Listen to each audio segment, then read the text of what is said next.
15వ అధ్యాయము.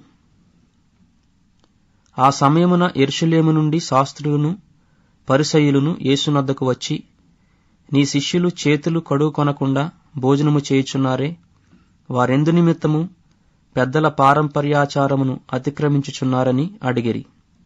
అందుకాయన, మీరును మీ పారంపర్యాచారము నిమిత్తమై దేవుని ఆజ్ఞను ఎందుకు అతిక్రమించుచున్నారు?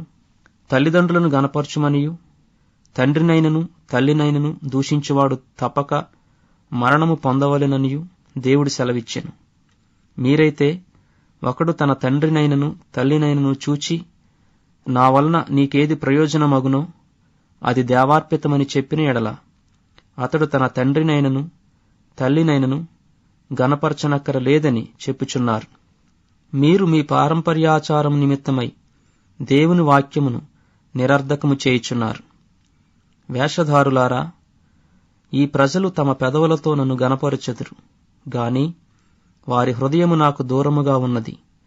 మనుషులు కల్పించిన పద్ధతులు దైవోపదేశములని బోధించుచు వారు నన్ను వ్యర్థముగా ఆరాధించుచున్నారు అని యెషయా మిమ్మును గూర్చి ప్రవచించిన మాట సరియే అని వారితో చెప్పి, జనసమూహములను పిలిచి, మీరు విని గ్రహించుడి.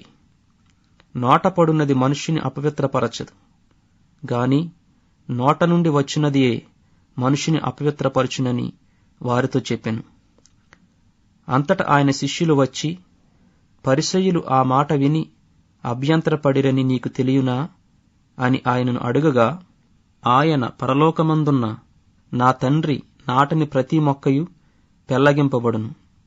వారి జోలికి పోకుడి. వారు గ్రుడ్డివారయుండి గ్రుడ్డివారికి త్రోవ చూపువారు. గ్రుడ్డివాడు గ్రుడ్డివానికి త్రోవ చూపిన ఎడల వారిద్దరూ గుంటలో పడుదురు గదా అనెను. అందుకు పేతురు, ఈ ఉపమాన భావము మాకు తెలుపుమని ఆయనను అడుగగా, ఆయన, మీరును ఇంతవరకు అవివేకులయ్యున్నారా? నోటిలోనికి పోవునదంతయు కడుపులో పడి బహిర్భూమిలో విడవబడును గాని నోట నుండి బయటకు వచ్చినవి హృదయములో నుండి వచ్చును. ఇవే మనుషుని అపవిత్రపరుచునవని మీరు గ్రహింపరా?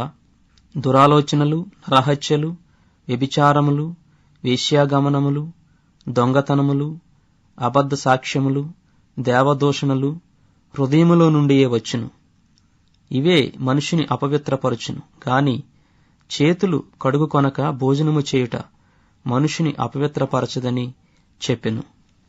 యేసు అక్కడ నుండి బయలుదేరి తూరు సీదోనుల ప్రాంతములకు వెళ్ళగా, ఇదిగో ఆ ప్రాంతముల నుండి కనాను స్త్రీ ఒకటి వచ్చి, ప్రభువా, దావీదు కుమారుడా, నన్ను కరుణింపుము, నా కుమార్తె దయ్యము పట్టి బహు బాధపడుచున్నదని కేకలు వేసెను.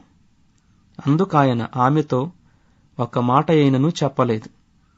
అప్పుడాయన శిష్యులు వచ్చి, ఈమె మన వెంబడి వచ్చి కేకలు వేయుచున్నది గనుక ఈమెను పంపివేయమని ఆయనను వేడుకొనగా, ఆయన, ఇశ్రాయేలు ఇంటివారై నశించిన గొర్రెల యొద్దకే గాని మరి ఎవరి యొద్దకును నేను పంపబడలేదనెను.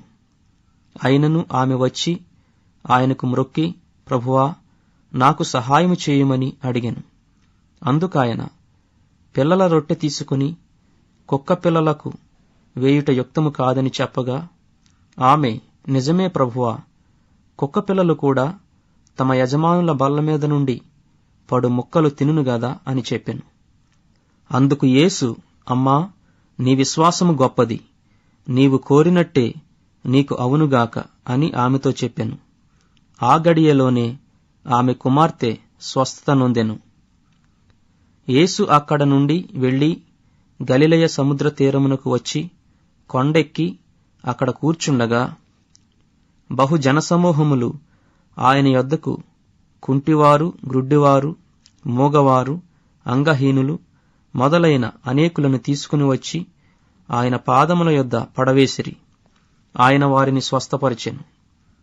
మూగవారు మాట్లాడుటయును, అంగహీనులు బాగుపడుటయును, కుంటివారు నడుచుటయును, గ్రుడ్డివారు చూచుటయును జనసమూహము చూచి ఆశ్చర్యపడి ఇశ్రాయేలు దేవుని మహిమపరచిరి. అంతట యేసు తన శిష్యులను పిలిచి, ఈ జనులు నేటికి 3 దినముల నుండి నా యొద్దనున్నారు. వారికి తిననేమియూ లేదు గనుక వారి మీద కనికరపడుచున్నాను. వారు మార్గములో మూర్ఛపోవుదురేమో అని వారిని ఉపవాసముతో పంపివేయుటకు నాకు మనసు లేదని వారితో చెప్పగా, ఆయన శిష్యులు, ఇంత గొప్ప జనసమూహమును తృప్తిపరచుటకు కావలసిన రొట్టెలు అరణ్య ప్రదేశములో మనకు ఎక్కడ నుండి వచ్చునని ఆయనతో అనిరి. యేసు, మీ యొద్ద ఎన్ని రొట్టెలున్నవని వారినడుగగా, వారు 7 రొట్టెలను కొన్ని చిన్న చేపలను ఉన్నవని చెప్పిరి. అప్పుడు ఆయన నేల మీద కూర్చుండుడని జనసమూహమునకు ఆజ్ఞాపించి ఆ 7 రొట్టెలను ఆ చేపలను పట్టుకొని కృతజ్ఞతాస్తుతులు చెల్లించి వాటిని విరిచి తన శిష్యులకిచ్చెను.